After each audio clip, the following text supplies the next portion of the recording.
best props for me, Barry. I'm going Debo anytime touchdown because it's plus money. Debo is plus 115 to score tonight. That can be through the air, on the ground. I don't know if I trust the Niners, but I trust Debo. Gibbons aside, Gibbons throws. It is caught by Debo. Samuel breaks a tackle, 40.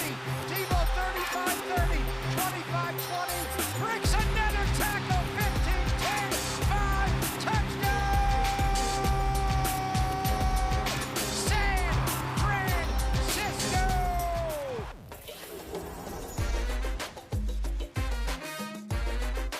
Fantasy Football Happy Hour with Matthew Berry, served by Applebee's.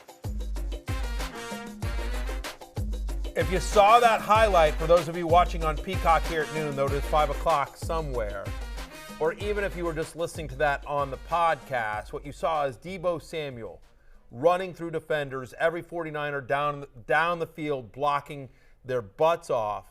But if you looked closely, you saw it in his eyes, and you could see Debo's lips move a little bit, doing this for Connor. Doing this for Connor. Boy, did I need it. I saw Connor go out on a limb and say, give me Debo anytime touchdown at plus money. I'm scoring a touchdown. Debo Samuel cashes. Thank you, Connor. Nice call there, helping everyone take some BetMGM money. Hope you didn't listen to me in taking the Rams +2. Terrible call by me. What's going on with Sean McVay? Sean McVay owes me money. Matthew Stafford owes me money. Honestly, you know who owes everyone money is Allen Robinson.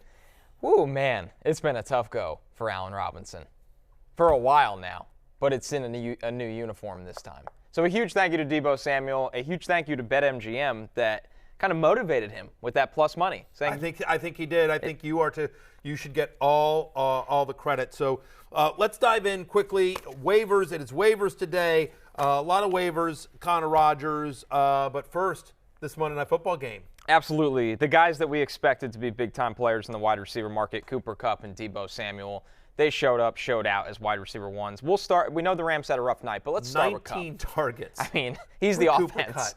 He's the offense. Cooper Kupp, 19 targets. Debo only 8 total touches, but he paid off for it. Makes the most As you see it here on your screen, 19 targets for my little Cooper Kupp. Debo Samuel gets 7. 14 receptions for Kupp, 6 for Debo. Both of them go over the 100-yard mark. Of course, you get some rushing yards from Debo. Each of them north of 22 fantasy points, 26.2 for Cooper Kupp. My little Cooper Kupp, and Debo finishes with 23.7. Stars being stars. We like to see that. It hasn't always been the case this year. Some players have not showed up, but, Debo and my little Cooper Kupp saying, you know what? There's a reason fantasy managers believed in us. We're going to continue to perform no matter what, no matter how bad the quarterback play is on either side. That's the thing, is that both these quarterbacks did not play well last night, and yet still they produce week in, week out. There's nothing more to say about them other than they're locked in wide receiver ones. They're no-brainer starts no matter the matchup. Yeah, the volume's insane. Cooper Kupp, 40% target share last night. It's just hilarious. Stupid. Debo, even when the volume's not insane, and last night it was very, very good. He makes the most of those touches. He could score in a lot of different ways. Fred Warner said there's something about Debo against those Rams, just a heck of a player, and in big-time games, he always comes to play. I saw somebody else say he's the anti-Allen Robinson. Well, we're going to go there. And that person is me. That person is me right here. I just said that. He's the anti-Debo Samuel. Yeah, well, Sean McVay actually had a lot of insight on Robinson's issues after the game. So let's hear from Sean McVay, Before we go to this sound real quickly, is Sean McVay aware that Allen Robinson is on the team? It doesn't seem like it. Well, let's hear from him. Let's see if he had a lot to say. I wonder if the answer is like, who's Allen Robinson? All right, let's hear what Sean McVay had to say after the game. Sean, why has it been a struggle to spread the ball around and get Allen Robinson involved? It's just been a struggle overall. He does know that Allen Robinson is on the team because he didn't even want to individually address it's been a struggle overall. What does Allen that Robinson. mean? Everything's bad. Everything's bad. You got Cooper Kupp, 19 targets. Like, that ain't a struggle. You got Tyler Higby, 14 targets. You got, you got Ben Skowronek, 3 targets. I don't know. Darrell Henderson got 4. Allen Robinson did have 6 targets in this one. 2 receptions for 7 yards. Total. 2 receptions for 7 yards total. That's not even a good play. Like, like when you're like, okay, 7 yards, that's like a little out. Like if you went through play-by-play, literally if you went play-by-play, hang on, I'm going to do this real quickly. Someone's, Cooper Kupp, I bet you, I'm not going to bore us all with all this, but I literally bet if you went play-by-play that Cooper Kupp, out of the 14 receptions he had, I bet you almost all of them scored more fantasy points than 2 for 7. I would agree with that. Almost all of them scored more than 2.7 fantasy points. Like on one play, Cooper Kupp, better than Allen Robinson was all season long. Honestly, he's had 3 games with less than 5 fantasy points this season. 3 games with 2 or fewer receptions. He has 20 fantasy points in 2 of his last 20 games played. And yet he still ran a route on 98% of Matthew Stafford's dropbacks. 2 receptions for 7 yards. What are we doing? Well, let's ask the hard question. I believe it's 45. But how much? Right. Okay. So these are wide receivers with more fantasy points this season, right, than Allen Robinson. Jamal Agnew, Ashton Dulin, Richie James, Nico Collins, Matt Collins. I mean, obviously Devin Duvernay, but like mostly backups on this list. Jamal Agnew is had the 2 touchdown game against Jacksonville, but like he's the 4th string wide receiver. Ashton Dulin, look. Richie James has been a specialist his career. Yeah, a true special teams player. I bet you, again, it'd be really interesting to see this, but Allen Robinson signed a deal this offseason for how much money, guys? Was it like $30 million is guaranteed. $30 million is guaranteed, but it was like 3 years, $45 million, something like that? Right around there. 46.5, I'm being told in my ear. All right, so $46.5 million. I bet you anything that everyone that we just showed on the list, if you combine their salaries, do not hit that. Do not hit 46. I bet you there's definitely not $30 million guaranteed for all the guys on that list. So tomorrow is Yom Kippur. I won't be here on the show tomorrow because tomorrow is Yom Kippur. I am of Jewish faith, and it is the Jewish Day of Atonement. And so what you do, Connor, you're not Jewish, I don't believe. But so in essence, without getting into a whole religious discussion, that the idea of Yom Kippur and the Day of Atonement is that you take that one day to apologize to God and everyone for all of your sins over the past year. You take that time to reflect on everything and how you can be a better person, a better human, a better family man, et cetera, et cetera. And so it is the Jewish Day of Atonement. And so allow me, since I won't be here tomorrow, to turn to the audience. I'm going to turn to camera 1 right here, if we can take me there. Thank you, Sam. I'm just going to atone to America for recommending Allen Robinson in the preseason. That was bad. I atone. I apologize. I fall on my sword. Asked and answered. I was wrong. Wrong. Now, in fairness, I just wasted like a 4th-round pick on him, not $30 million guaranteed. So, like, I'm not the only one that needs to atone here, but I would like to just mea culpa. I apologize for anyone that listened to my advice and drafted Allen Robinson. I steered you wrong. That is on me, and I will reflect upon it tomorrow in Temple. I just, in all seriousness, like, I'm not trying to make light of Yom Kippur or anything like that, but just seriously, like, that might be my worst call of the year. Worst pick in fantasy this year, him or Kyle Pitts? I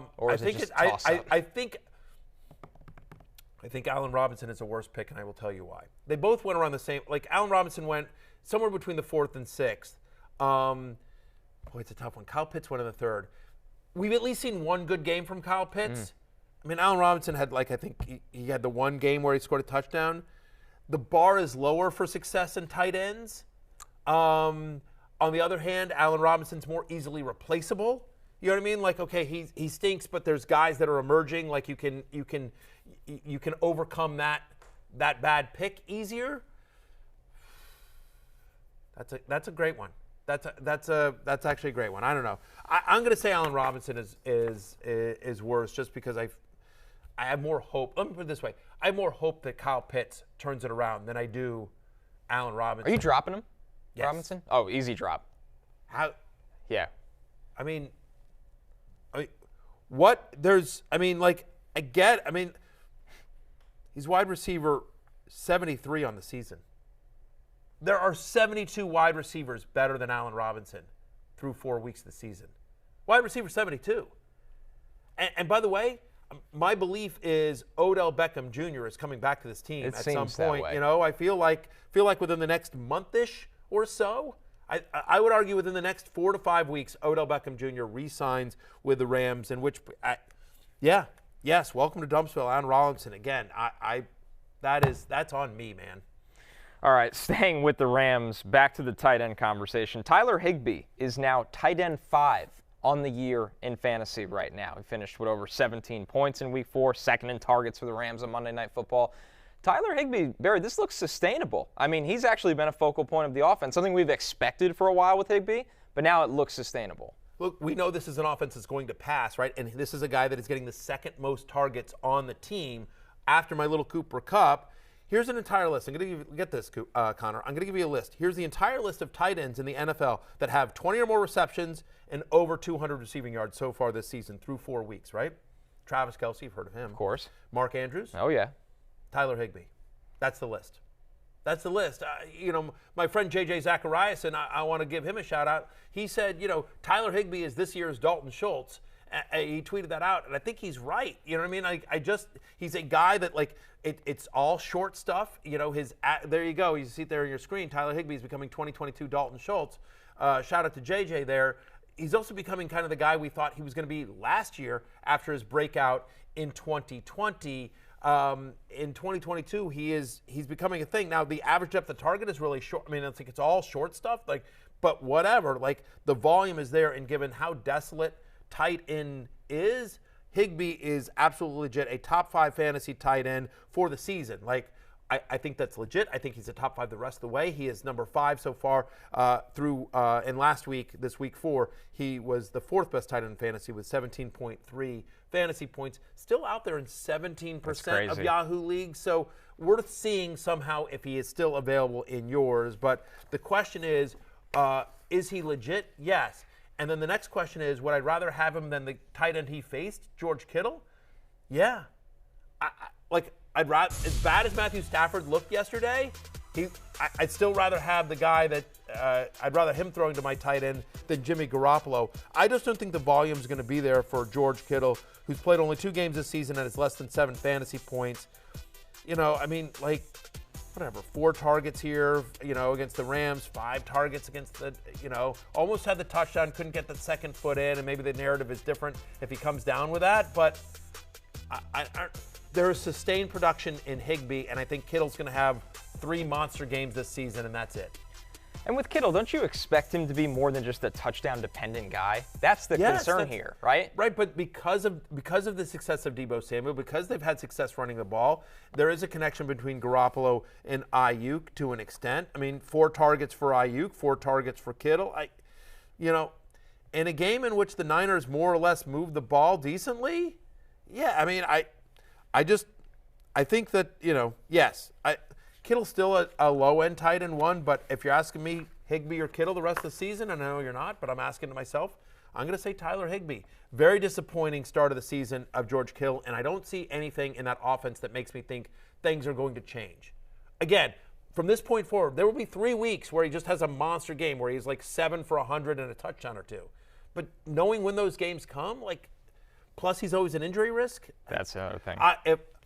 You probably don't have a better option other than just trying to roll him out there. But the first big game you get from George Kittle, I'm trying to move him. All right. And if you could still get something, if somebody thinks they're, quote, buying low on him and you're still getting decent value for Kittle, I wouldn't mind moving on from him there either. And we will talk waiver wire tight ends later in this show, some guys that could replace him if you're in that situation. But another guy that is just not even coming close to expectations right now is Matthew Stafford. He is QB 28 on the season in fantasy. He finished in Week 4 as QB 28, only 6.8 fantasy points. Things are not going well for the Rams offense right now outside of Cooper Kupp. And that includes Stafford, where the biggest thing is they can't get the ball in the end zone, and he's running for his life on half the plays, it looks like. Yeah, look, I mean, that's part of the problem, right? And I think there's a bunch of different reasons for that. But you think about last year when he was averaging over 9 yards per attempt. This year, just 6.77 yards per attempt. Part of it is having to getting ball quicker. Part of it is like they don't have Odell Beckham Jr. They don't have that. They don't have Van Jefferson out there these days. So they don't have those field stretchers. You know, apparently Allen Robinson was just tired to run wind sprints. So, like, I mean, like, again, like, as we've talked about, it's the running backs, it's the short stuff with Cooper Kupp, it's the short stuff with Tyler Higby. So there's not really, they're not really taking those deep throws, and the turnovers are killing you. Through 4 weeks, no quarterback has more interceptions than Matthew Stafford. Remember, last year he tied for the most interceptions in the NFL. And the problem with Stafford is he doesn't run, right? I mean, like, in terms of when you're thinking fantasy, to have a quarterback that isn't a dual threat the way Josh Allen, Jalen Hurts, Kyler Murray, Lamar Jackson, those guys. When you have a quarterback that isn't a dual threat like those guys, or even somebody that can get you a handful of yards like Justin Herbert, you need somebody to have massive touchdown passing equity. And Stafford did have that last year where he threw for over 40 touchdowns. He had a massive year touchdown-wise. And as you mentioned, they can't get into the end zone, right? I mean, he's got 4 touchdown passes through 4 games, as you see it there on your screen for those of you watching on Peacock. 10 fantasy points or less in 3 out of the 4 games this year. He had the one good game against the Falcons, but even that game, a home game against Atlanta, in which he had 10 days to prepare, because that was after the Thursday night game against the Bills. He had 10 days to prepare for a home game against the Falcons, and even in that game, 3 touchdowns but 2 interceptions. He finished with just 20.8 fantasy points. Like, that should be a bigger number at home against the Falcons with 10 days to prepare, and it wasn't. And that's his best game of the year. I don't think Matthew Stafford is a viable QB1 anymore. I'm not dropping him, but yes, if this is gonna sound insane, but at least for right now, until we see some consistency out of Matthew Stafford, give me Jared Goff rest of the season over Matthew Stafford. Funny how that works. All right.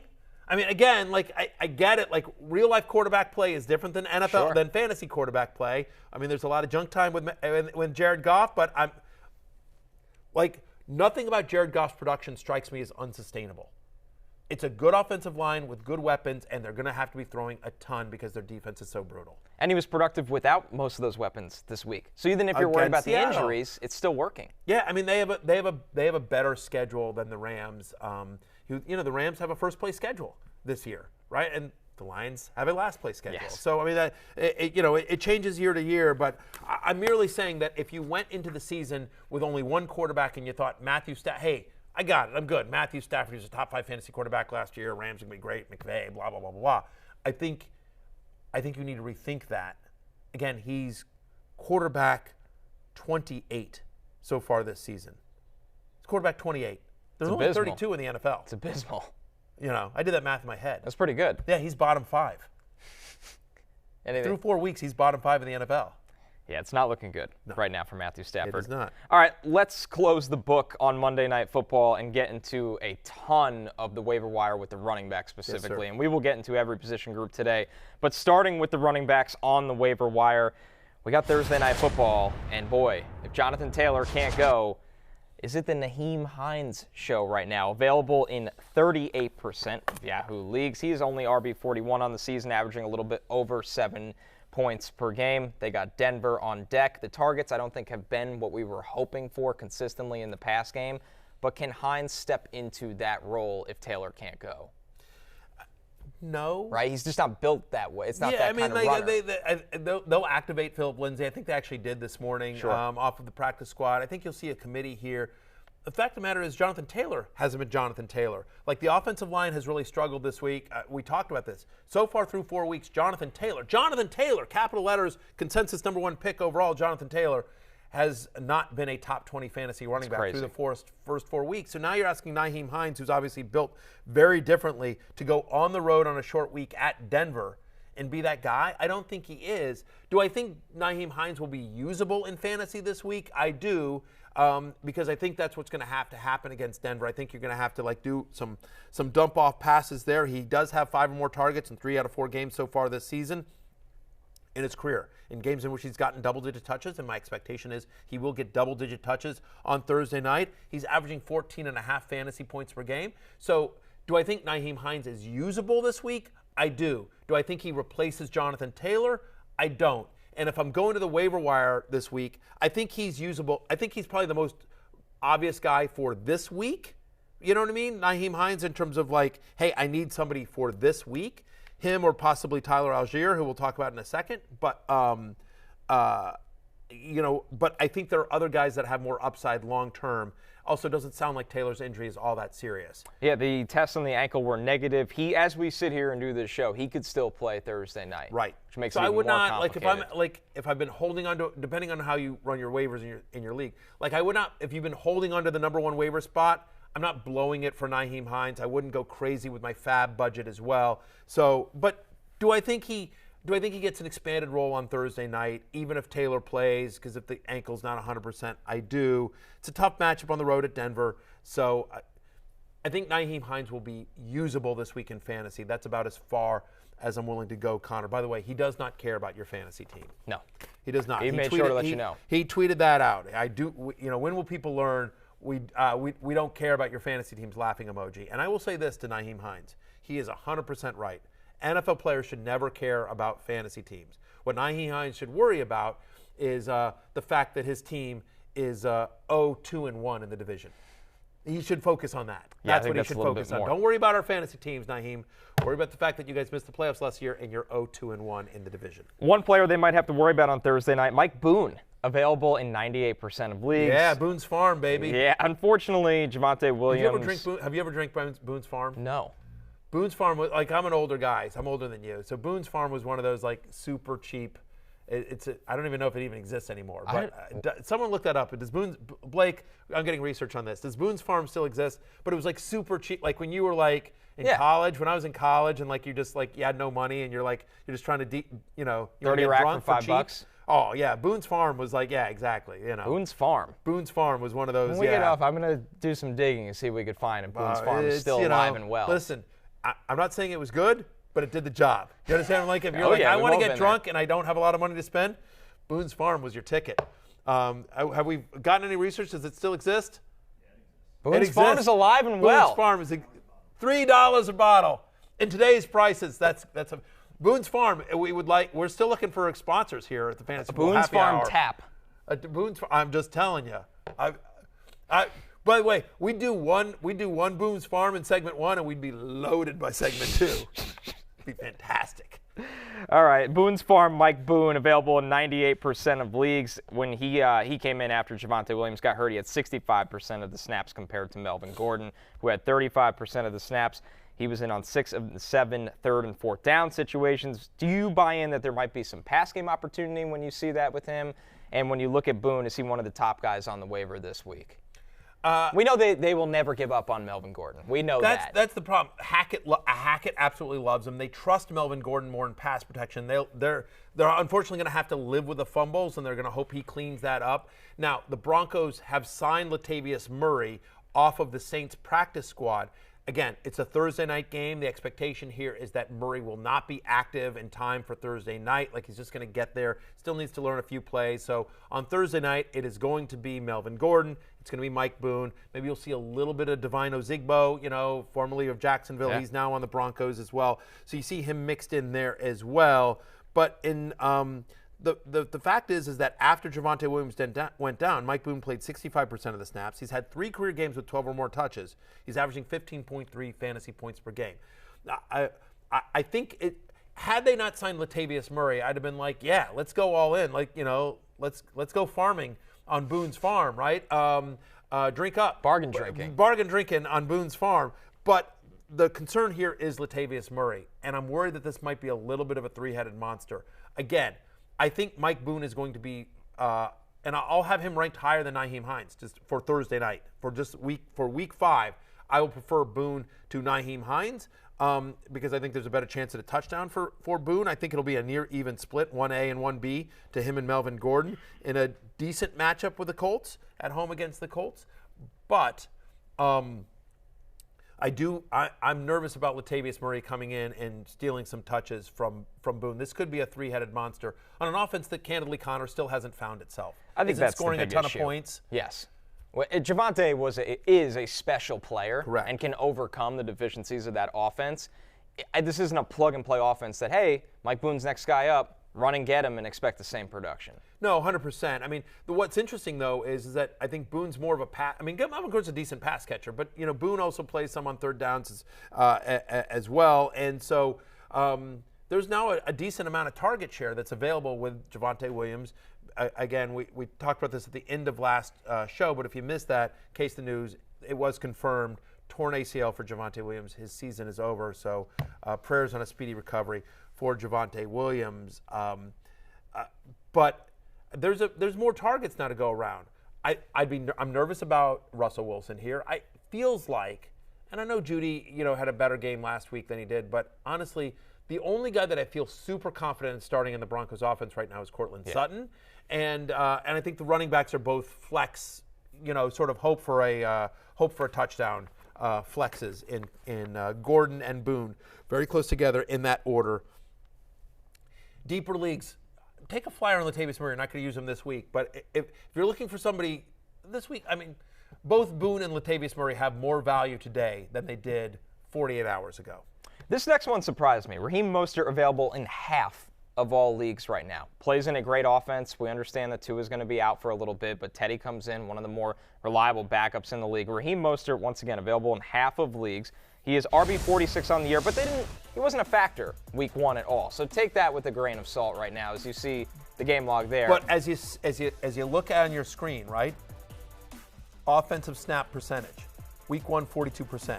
Then 55%, 56%, 72%. Again, this is a guy who had a major injury in week one of last year.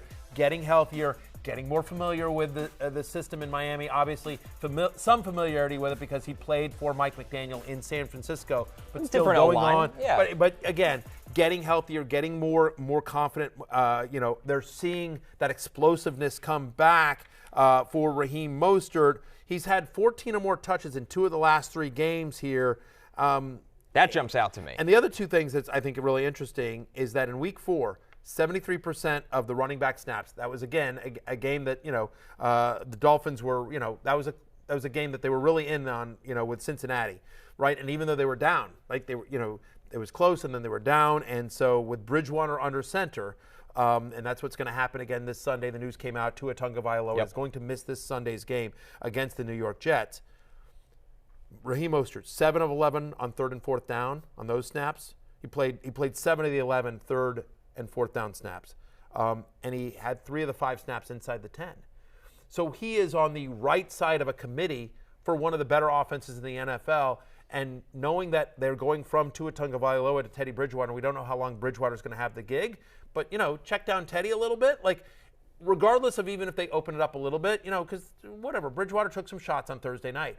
But still, it's going to be a more conservative offense with Bridgewater than it was with Tua. And so is there more emphasis on the run game and getting those guys involved, more short passing as well? And so Raheem Mostert is available, as you mentioned, 50% of Yahoo leagues. If I'm looking rest of the season and he's out there in my league, give me Mostert over the Mike Boone and Nyheim Hines of the world, or even Latavius Murray's. Like I think he's the number 1 running back pickup for the rest of the season, I should say, if he's available in your league. Sure, he's not injury dependent. That's another great thing about Mostert. And the upcoming schedule: at the Jets, against the Vikings, against the Steelers, and then at Detroit. Yeah. So a good spot for Raheem Mostert in the next 4. Let's move to Rashad White with the Bucs. We talked about this yesterday, that Lenny always dealing with something. Feels like this is the time where Rashad White can get involved a little bit. Byron Leftwich said exactly that. It's time to get him more involved. Season high 8 touches in week 4. He did have the touchdown. Available in 73% of leagues. 5 catches for 50 yards. I mean, so they've been using him some on 3rd down. And if you watch that game against the Chiefs, which was right here on NBC and Peacock, of course, I'm a company man. We always have the best games every week. That's a fact. That's like a fact. That's indisputable. There's no arguing that. No, there's no arguing. You watch football, you know that. You obviously, know that. Like, there's really, if you've learned only 2 things from today's show, it's that, the best game of the week is always on Sunday night on NBC and Peacock, and you can get a bottle of Boone's Farm for $3. Like, I mean, like what? And it still exists. It still exists. That's what we do here. We drop knowledge. All right, so Rashad White's talented. They like him a lot in Tampa Bay. And so my point was, if you watch that game, like Rashad White, not only you mentioned about the 8 touches, but those were meaningful touches. That wasn't just in the blowout. Like they were, he was out there with Brady. He's been out there with Brady. His snaps have increased. Like they're using him more and more. He's earning Tom's trust. And so that's a huge thing. It's still Leonard Fournette's show. So I don't know that Rashad White is usable yet. Like in a week in which Fournette is healthy, I can't see Rashad White as a flex. So if you need a guy for this week, you're better off with the Boones or the Hines of the world. But I do think if you're just trying to look, hey, I'm looking for upside, for long-term upside, I think Rashad White needs to be rostered in 100% of leagues because Leonard Fournette is rostered in 100% of leagues. And we'd expect that if anything were to happen to Leonard Fournette, who has dealt with injuries in his past, Rashad White would get the majority of the work and be productive on one of the better offenses in the NFL. So, again, given how brutal the running back position is, I've always been a big believer in insurance backs for your high-end guys when you know specifically who it would be. Again, like with Jonathan Taylor, I think you'll see some Hines, you'll see some Deion Jackson, some Phil Lindsay. It's a bad offense. It's a bad offense, right? But here, the Buccaneers are a better offense, especially with all their pass catchers back now. And yes, it would be Rashad White if anything happened to Uncle Lenny. Looking at one of the biggest rushing performances of the week, the Falcons. It was a combined effort from Tyler Allgeier, rookie running back available in 83% of leagues. Caleb Huntley available in essentially every single league. The big news here, Barry, for me, Cordell Patterson on the IR with a knee injury. There's going to be a couple weeks where these guys are significantly involved with a team that does not want Marcus Mariota to throw the football.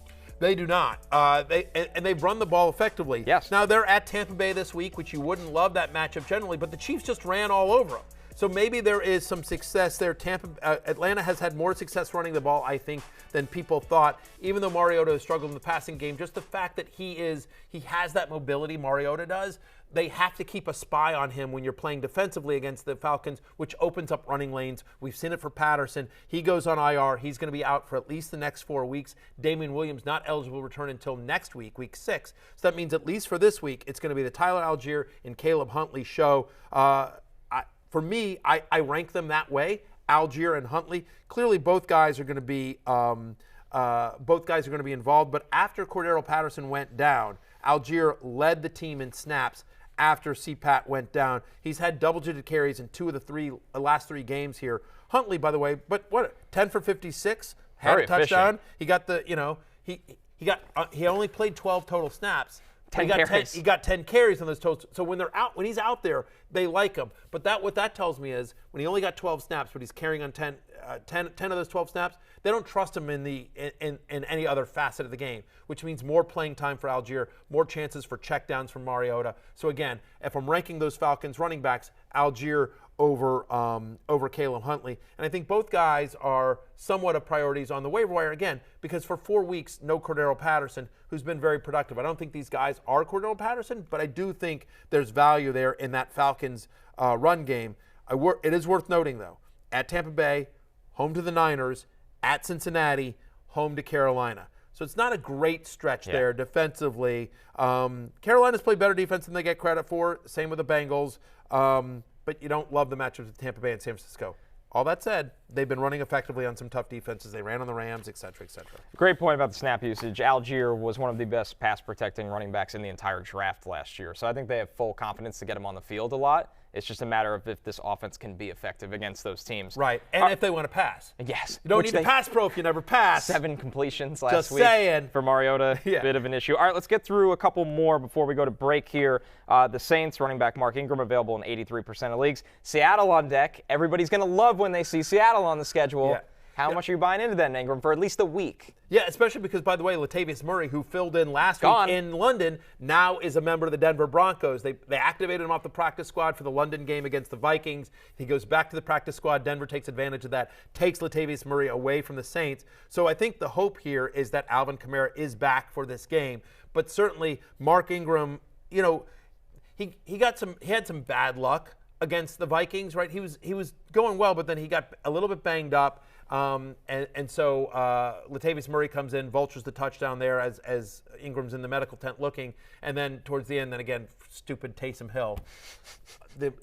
Boy, is he a thorn. Yeah, I mean, like, it's not Taysom Hill's fault, but it's one of the more frustrating players in fantasy football, Taysom Hill. But still, Mark Ingram, 13 touches, 43 yards. He led the team in snaps despite being off the field a little bit for the injury. And so with Kamara still dealing with the ribs, Ingram is somebody that should be on the waiver wire radar, especially if you have Kamara. We know the Clyde Edwards-Helaire show has officially taken off, but Isaiah Pacheco quietly with 11-plus carries in 2 of his 4 games this year. Barry, do you think they need to be in blowout mode for him to be effective at all, or is there some reason to at least stash him?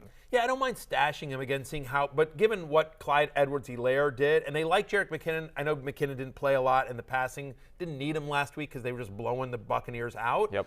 But I like Pacheco. Runs angry. Yes. Runs hard. 5 yards a carry. He runs like he's got Allen Robinson on his fantasy team.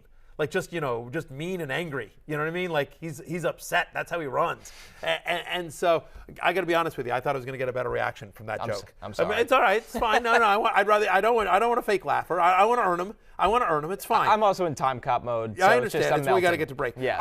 Real quickly, I don't think Pacheco has a role that you can use him in fantasy, especially given CEH's success last Sunday night. But I do think he is somebody. They like him there. His role is increasing, and anytime you can get a piece of the Kansas City offense, especially given Edwards-Helaire has dealt with injuries in his past, Pacheco is an interesting stash. 2 other guys real quickly. Gus Edwards. The Gus Bus. The Gus Bus, by the way. He is designated to return off the physically unable to perform list on Monday. They have 21 days, the Ravens do, to put him onto the active roster as of this taping and filming, broadcast. They haven't done that yet. But Justice Hill did lead the game with a hamstring injury. We saw some success from J.K. Dobbins. We know they like Gus Edwards. So that's another guy to stash. In the deeper leagues, just want to point this out, my Commanders, who can't do anything. But great story, just real-life-wise, we're thrilled. Brian Robinson. After, who knew if that guy was ever going to play football again? Yeah. After this horrific quick return. Quick return, he's being activated as well. We'll see how it shakes out with the Commanders, but he was the guy that was supposed to be the starter in the preseason until that shooting accident. Until the incidents feel so insignificant. Yes. What episode? I don't know what you disaster. What awful thing that happened to Brian Robinson. After that awful thing that happened to Brian Robinson, we're thrilled that he's alive, and the fact that he's come back is just a medical miracle. So we're thrilled that Brian Robinson is back in the NFL and back active for the Commanders. And so we'll see how that shakes out. But talented running back, and obviously he's going to be a part of their offense sooner rather than later. We know how high they were on him over the summer. He's a true in-between-the-tackles runner for them that if he's good to go, they're going to fire him up. All right, we are going to go to break. When we are back, we are talking wide receivers on the waiver wire going into Week 5.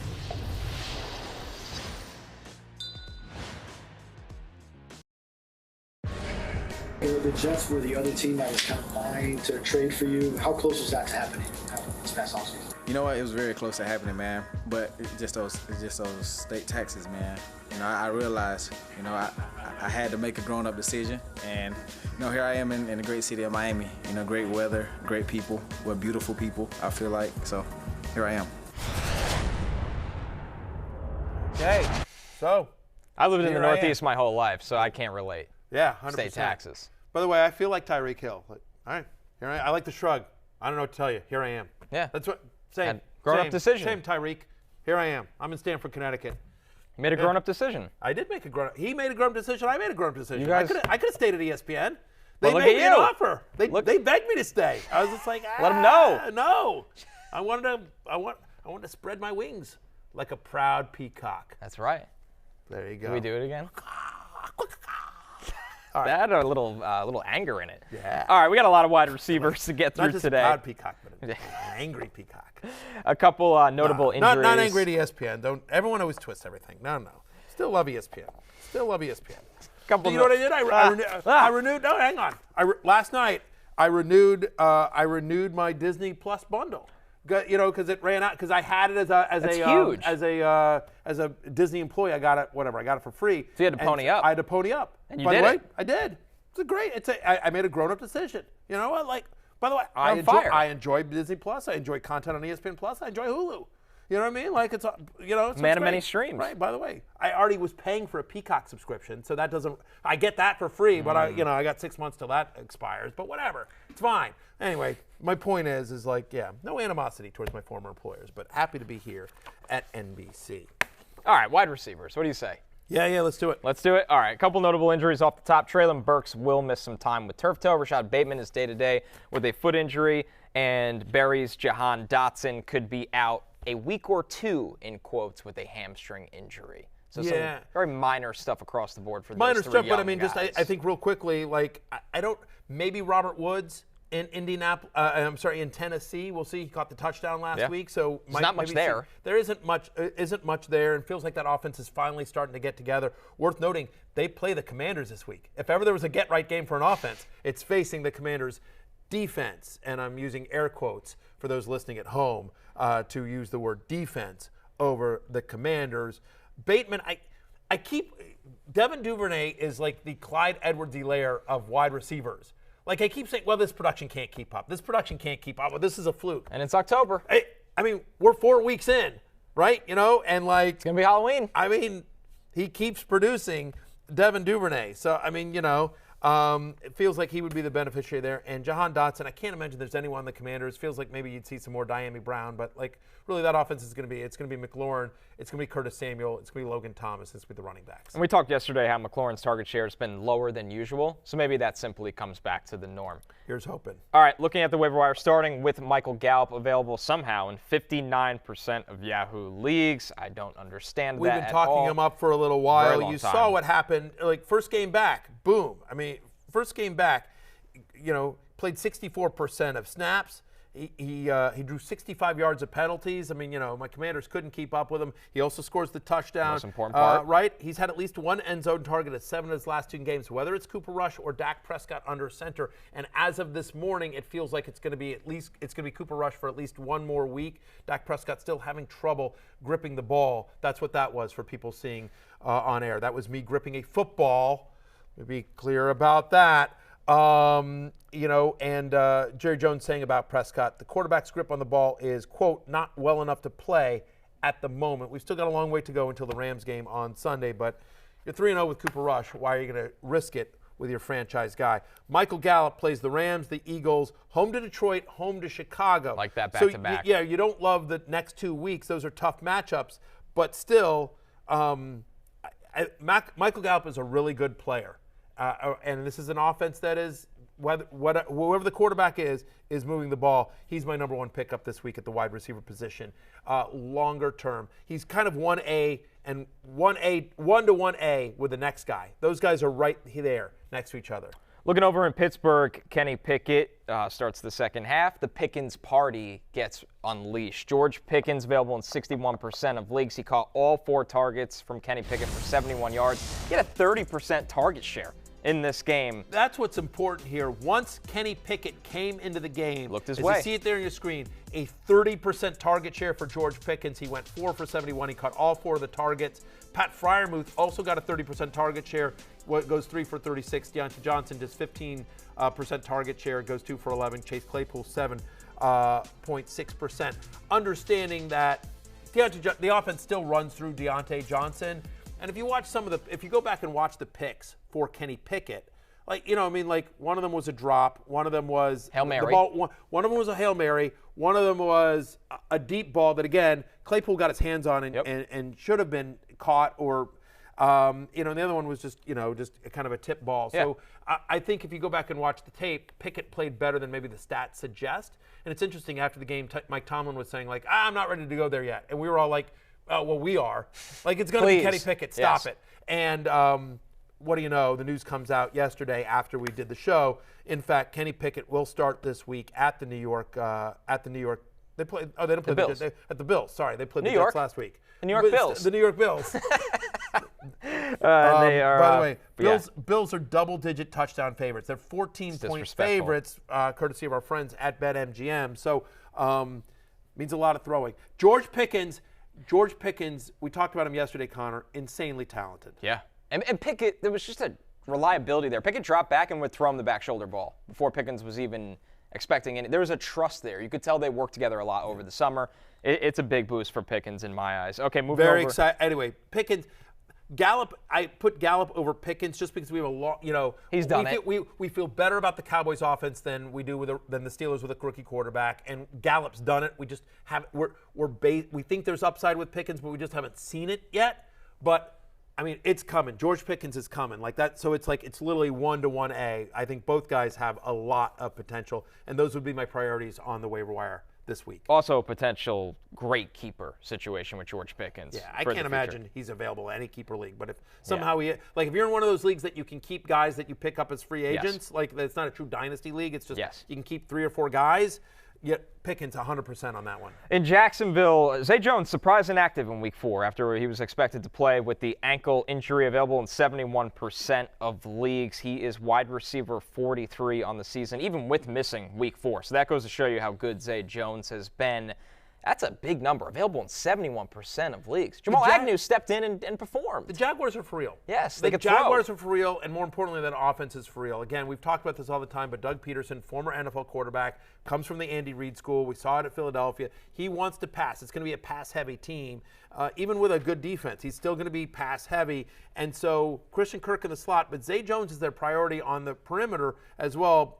Zay Jones over Marvin Jones, if you're picking a Jones there in Jacksonville. 22.5 target share so far this season. 2 of the last 3 games, he's gotten 9 targets. Again, he didn't play in Week 4, but 9 or more targets in 2 of the 3 games that he has played this year. Look at their upcoming schedule. Home to Houston this week, then at Indy, home to the Giants, home to Denver. Zay Jones is a thing, man, and he didn't get the deal that Christian Kirk got, but he got a real deal. He got a nice contract from Jacksonville. I'm a Zay Jones believer. The powerhouse Detroit offense rolled on, and Josh Reynolds was a huge part of that with the Sun God and DJ Chark both missing Week 4. Reynolds is available in 80% of leagues. Barry, the last 2 games for Reynolds, 18 targets, 13 catches, 177 yards, and the touchdown. Huge production from Josh Reynolds. Yeah, and again, all that production has come without Amon-Ra St. Brown, either healthy or on the field, right? So a lot of the production that came in Week 3 was after Amon-Ra St. Brown hurt his ankle, right? I mean, you sit here and see it on your screen.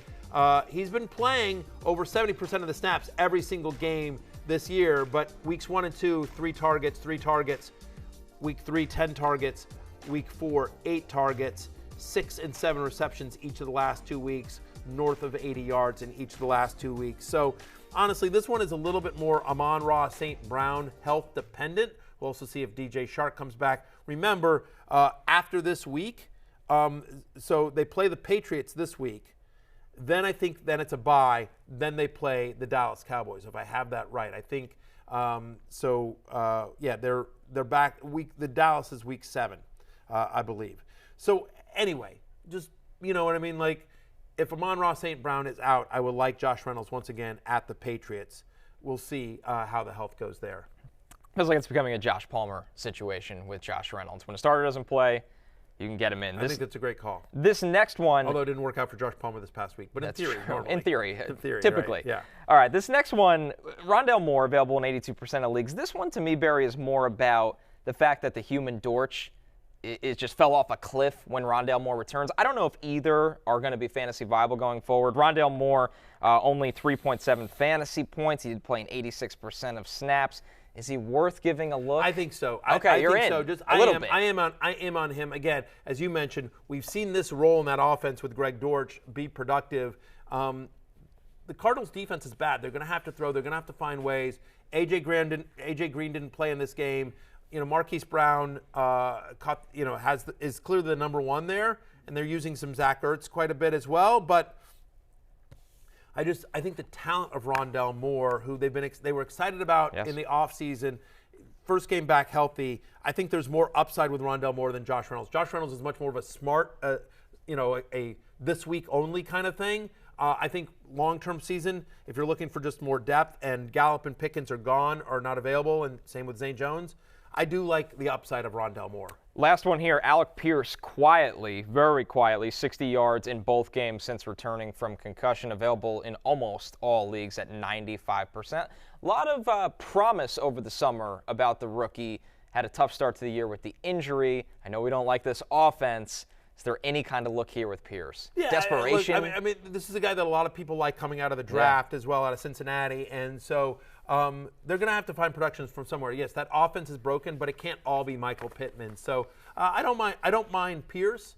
By the way, also keep an eye on what's going on in Buffalo. Just want to mention Khalil Shakir, who had a nice preseason and had a couple of nice plays in that game against Baltimore. Look, Jamison Crowder broke his ankle, by the way. He's going to be out indefinitely. So just want to be clear about that. Isaiah McKenzie, obviously, in the concussion protocol. We don't know if he's going to be available on Sunday. So Khalil Shakir might have a role here against the Steelers. If you're looking for people to drop, Elijah Moore, Allen Robinson, Julio Jones. We'll be back right after this.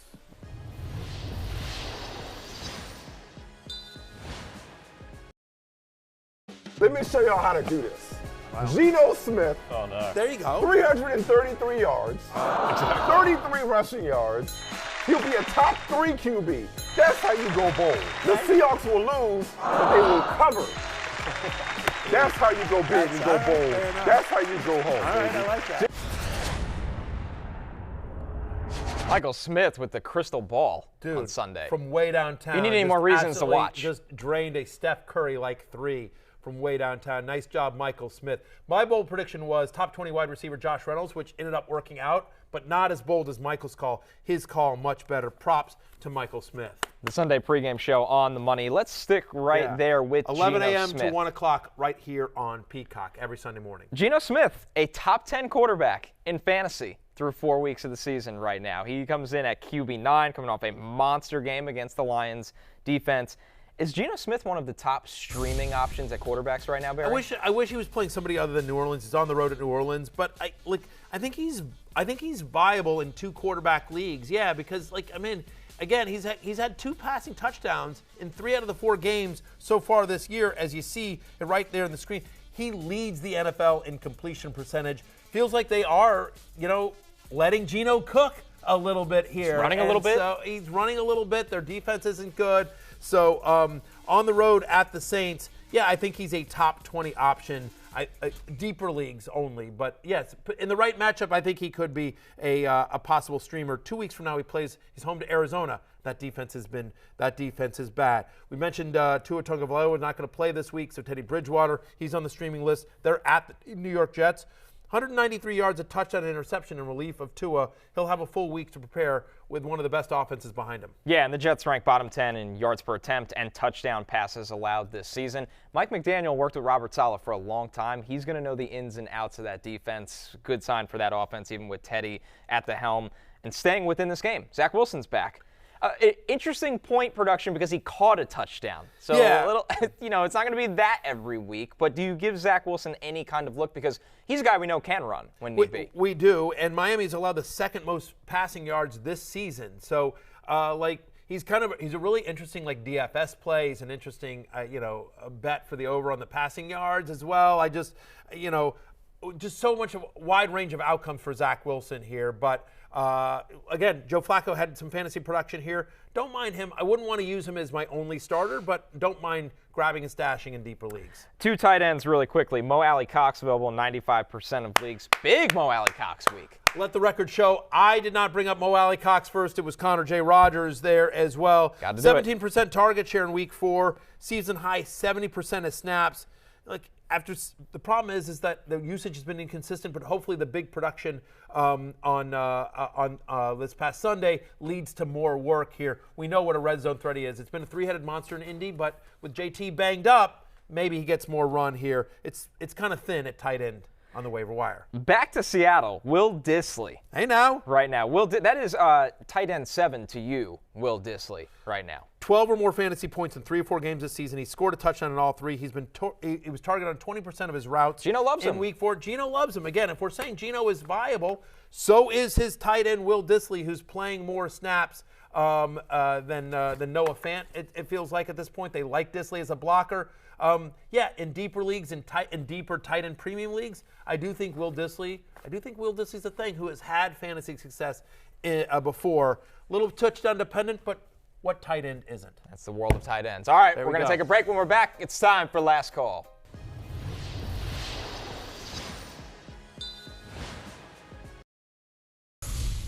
We have a fantasy league here at the Fantasy Football Happy Hour. And while we're on break, Barry, looks like you got a trade in your inbox. Yeah, it's a 14-team league. We wanted to make sure everyone on the show got involved here. And so Matt Casey, the only reason there's a Chad Pennington jersey on the set, tweets at me, let's go big shot, let's mix it up. He wants to trade me Allen Robinson for my Kyle Pitts.